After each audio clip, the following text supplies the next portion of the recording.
नमस्कार, मैं हूं डॉक्टर नितेश राज। आज हम बात करेंगे most commonly used anti hypertensive drug that is telmisartan के बारे में। टेल्मिशार्टन जो ड्रग है ये फर्स्ट लाइन यूज की जाती है बीपी के ट्रीटमेंट में।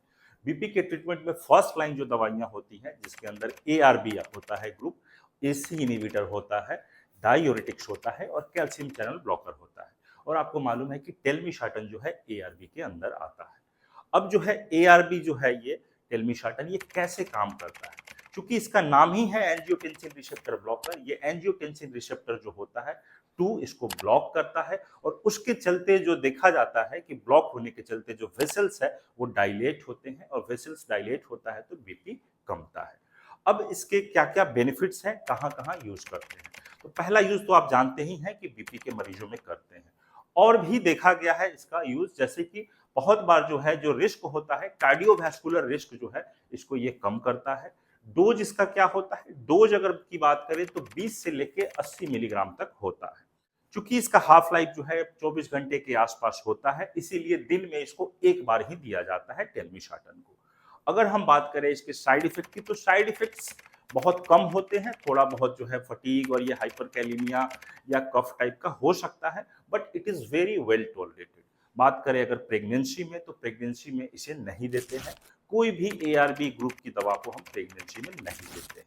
अगर हम बात करें कि इसका बीपी जो ब्लड प्रेशर कम करता है, अगर कंपेयर करें कि टेल्मिशार्टन, ओल्मिशार्टन और लोशार्टन ये तीनों के में कैसा इसका है, तीनों के बीच में ये कैसा आता है, तो देखा गया है कि इसका बीपी कम करने का पोटेंशियल जो है लोशार्टन से ज्यादा है बट ओल्मिशार्टन से कम है। मतलब ये लोशार्टन बीच में आता है टेल्मिशार्टन और फिर उसके बाद ओल्मिशार्टन।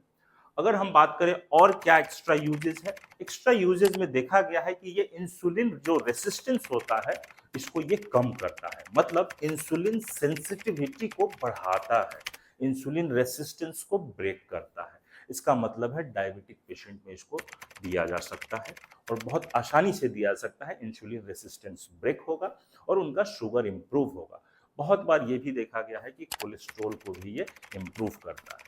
खासकर अगर डायबिटिक पेशेंट्स में जो है अगर प्रोटीनूरिया हो रहा है या ऐसे भी प्रोटीनूरिया हो रहा है तो वहां भी ये बहुत अच्छा काम करता है और प्रोटीनूरिया पेशेंट्स में जो है टेल्मिशार्टन दिया जाता है। और डायबिटिक जो नेफ्रोपैथी है उस कंडीशंस में भी इसको दिया जाता है। टेल्मिशार्टन की अगर हम प्राइस की बात करें तो इसका प्राइस जो है लोशार्टन और ओल्मिशार्टन के बीच में आता है।